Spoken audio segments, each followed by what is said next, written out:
n'a jamais posé la question à M. Frambia. Il faudra qu'un jour on lui demande à M. Frambia de nous présenter son rôle dans le pillage des forêts de l'Est. Qu'est-ce qui s'est passé? A-t-il les autorisations? Pourquoi le cite-t-on abondamment dans des sociétés immobilières en Europe? Pourquoi a-t-il travaillé pour amasser une telle fortune si elle existe? Quels sont ses états de service pour qu'il prétende à gouverner le peuple au Cameroun? Que voyez-vous si on impose M. Frambia? Je peux vous le dire, j'habite au Cameroun. Le Cameroun ira tout droit à une guerre civile. Il faut que vous me croyiez, je parle de mon pays avec les données chiffrées, existentielles. Je vis au Cameroun. Pour M. Frambia, un de ses proches nous a donné une liste de sociétés. En nous demandant, il a dit exactement ceci: vous qu'on écoute à travers le monde, demandez donc à notre frère, sans doute futur vice-président, s'il connaît le groupe CEFAC. CEFAC, c'est BAC FB, présent dans le sud-ouest, engagé dans la gestion de 105 000 hectares. S'il connaît de forêt, hein, s'entend. Le groupe Groupam, membre italien Alpini, certifié FSC, gérant plus de 353 000 hectares. Gestion de CEFACAM, gérant plus de 499 000 hectares. C'est une compagnie forestière. Une compagnie forestière Tanri opérant dans l'Est de la République, ma région d'origine. D'autres sociétés CIFM, Palisco, BAR, CUF, BAR, FI, BAR, WJ.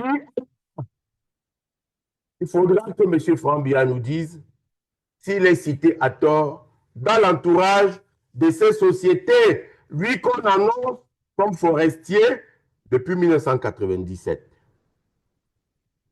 Vous voyez, avoir les vice-présidents qu'on veut, mais il va de ces banques, il brasse des milliards qui sont cachés dans des sociétés écrans, qui sont dans les paradis fiscaux. Le futur chef de l'État ou futur vice-président, M. Frambia, qui aime la vérité, devoir nous expliquer s'il est propriétaire des banques et de toutes les sociétés immobilières que la rumeur lui donne en propriété exclusive. Je vois ici la Venture Capital PLC, fondée en 2004. Secteur financier.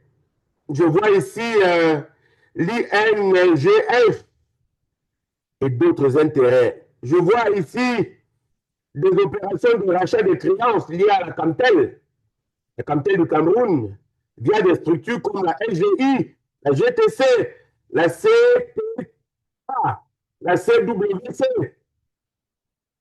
C'est des sociétés suffisamment graves pour que M. Frambia, qui aime la vérité comme nous, prenne la parole.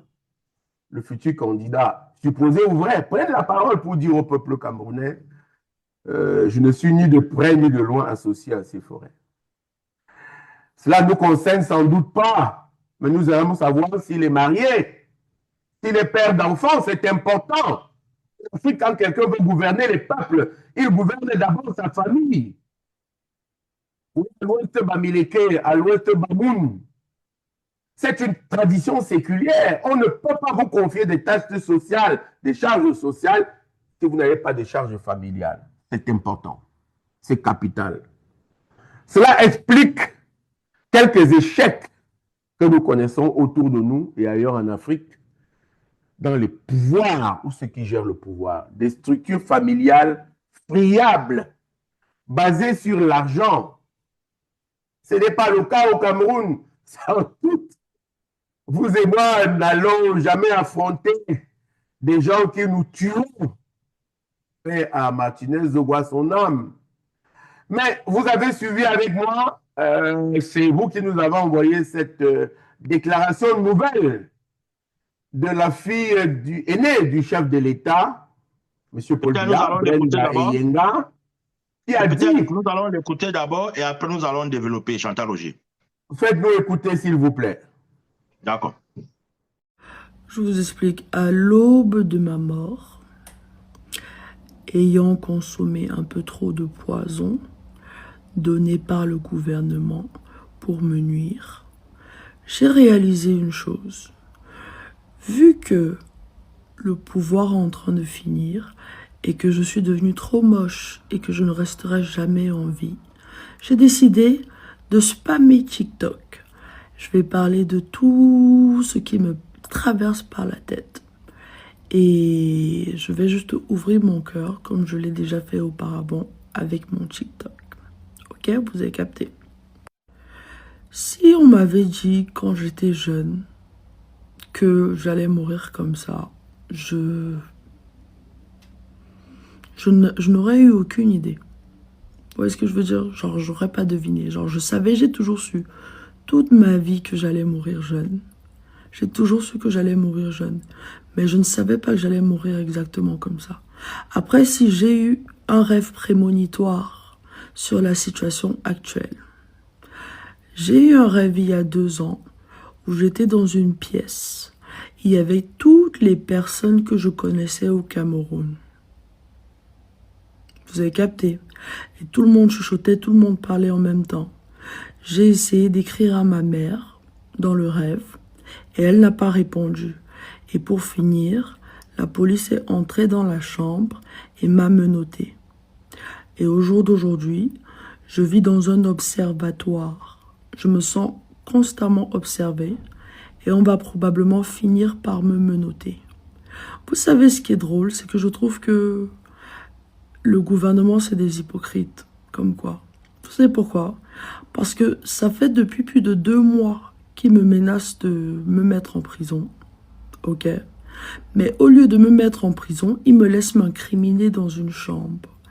Et me torturent tous les jours, m'empêchent de dormir. Genre, ils me foutent de l'électricité dans les pieds. Ils me racontent plein de la merde partout dans la chambre. Ils me disent que je suis laide et mourante, que personne ne m'aime. Ils répètent la même merde tous les jours dans mes oreilles. C'est-à-dire que ça m'a tellement traumatisée mentalement que je me suis sentie obligée de sombrer. Et en plus de ça, pendant que je sombrais, on me filmait. Et maintenant, apparemment, je me réveille et j'ai envie de sortir. Et vous savez ce qu'on me dit? Ah, tout le monde t'a tourné le dos. Ah, tu peux pas vivre en Europe. Ah, papa va mourir. Ah, tu es une honte pour le Cameroun, plus personne ne t'aime. Bordel, je me suis réveillée en 2027. Parce que si vous voyez bien ce que je poste sur Instagram, j'ai des notes depuis 2023 qui marquent que je serai torturée, martyrisée. Et oui, qui marque que je suis martyrisée et torturée parce que je suis une lesbienne depuis 2023. Et c'est ce qui est en train d'arriver au jour d'aujourd'hui en 2026. Donc je suis pas très sûre si c'est moi qui perds le nord ou si c'est que on m'a trop gardé dans un laboratoire bizarre. Parce que je dois avouer que depuis que j'ai mis le pied en Europe, ça fait 2 mois. J'ai pas mis mon nez dehors. Je sors à peine. Vous savez pourquoi? Parce que mon nom est déjà gâté partout dans toutes ces villes. Et je ne vois plus à quoi ça sert. Vous venez d'écouter d'abord. Il dit clairement la fille du chef de l'État. Écoutez bien. Le nom de la mère du chef de l'État. Elle s'appelait Eyega. On ne donne son nom qu'à une personne à laquelle on tient. Et la jeune fille qui dit que le pouvoir est fini à Yaoundé, que pour Paul Biya, c'est achevé, que ce régime est terminé, que des gens ont volé, que les gens veulent l'assassiner, qu'on l'empoisonne tous les jours. Eh bien, cette dame est l'homonyme de la mère de Paul Biya. Elle est sa fille chérie. C'est sa seule fille. Et nous autres, pauvres villageois, pauvres paysans, pauvres gueux, n'avons rien à lui opposer pour dire non. Elle nous dit clairement que le pouvoir est dans la rue. Elle nous avait averti plusieurs fois qu'elle aimait les filles. Nous n'avons pas cru. Elle nous a envoyé des vidéos où elle embrasse les filles à la bouche. où il les caresse au sein et aux fesses.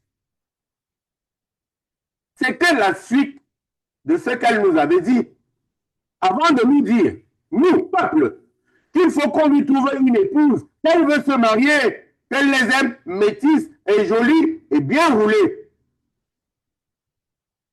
Je voulais saluer avec beaucoup de révérence quelques ministres qui sont allés laver les assiettes chez elle et qui l'ont choisi comme meilleur artiste de l'année.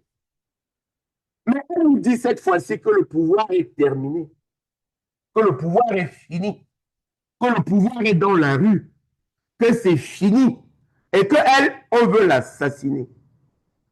Je pense qu'il faut tendre une oreille à ce qu'elle dit. Je souhaiterais qu'elle se trompe. Je sais la solidité des institutions au Cameroun, mais chaque fois qu'elle a dit quelque chose, elle a souvent appliqué, elle a souvent montré des preuves, et rien à Panorama Papers ne nous donne des instruments pour aller contre ce qu'elle a dit.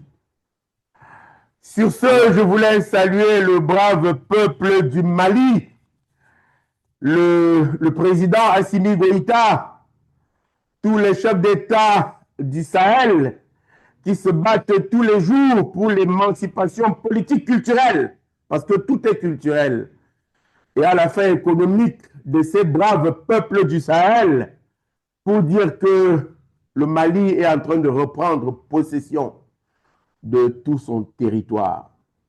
Que cela demande quelques sacrifices, bien sûr, mais la révolution se nourrit du sang du peuple. Quand ce peuple a pour ambition de rester digne, fier et debout, comme le brave peuple malien. Peuple malien, nous marchons avec vous. À bientôt, à très bientôt.